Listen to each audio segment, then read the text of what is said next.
Okay, good morning, folks. Today is Saturday, May 7th, 2016. We have a flash alert here. Dave Joerger has been fired by the Memphis Grizzlies as head coach.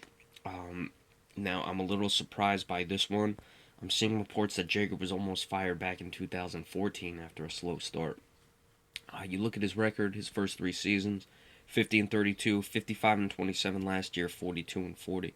Never got past the second round though. Never got past the or no, the only time he got to the second round was the only time he's been past the first round in his three seasons. This is a team that went to the conference finals the previous year before he got there under Lionel Hollins.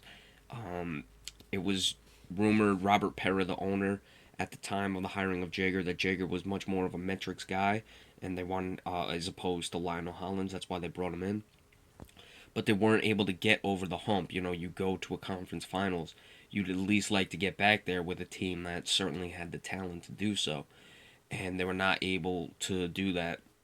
This year, clearly, we talked about it as much as we could when discussing the Memphis Grizzlies, all the injuries they had. I thought Joerger did a good job of keeping them together. Could this be a firing that Para actually wanted them to miss the playoffs to play the lottery game, which I think is silly if you're only gonna have a 0.9% chance to win the lottery. Why do it? But in this case, if that was what's going on, I would have expected they fired him immediately. And he just signed a 3-year contract extension last year, so I don't know what's going on here in Memphis, but this is a very surprising one. Like I said, if they fired him right after the season, I would be like, all right, they probably wanted to miss the playoffs with how bad they were doing. And since he decided he was going to be a professional about his job and actually take this team to the playoffs, they fired him. But they got eliminated over a week ago, so it certainly still could have been a possibility. But they were just discussing it, but now he's out as the Memphis Grizzlies head coach. Now, certainly a lot of questions of what's going to happen with the Grizzlies from here on out. Mike Conley's a free agent. You have Gasol coming back from injury. Are they going to implode the thing? We'll have to see. But Pera, clearly a metrics guy. Robert Pera, the owner. And, unfortunate for Dave Joerger. He took this team over. I mean, 50 and 32. He was the 7th seed his first year. They lost to Oklahoma City in the first round.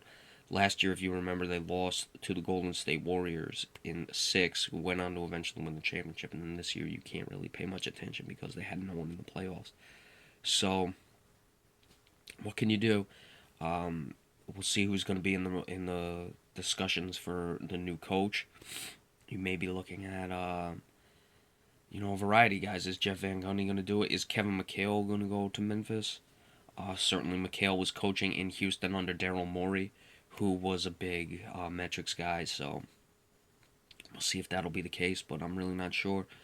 John Calipari, again, I still think that there's going to be consideration for him in the NBA, even though there's not really been much news about it. But we'll have to see what happens. So be sure to stay tuned later for the recaps of the games tonight, and we will see you then. Thank you so much.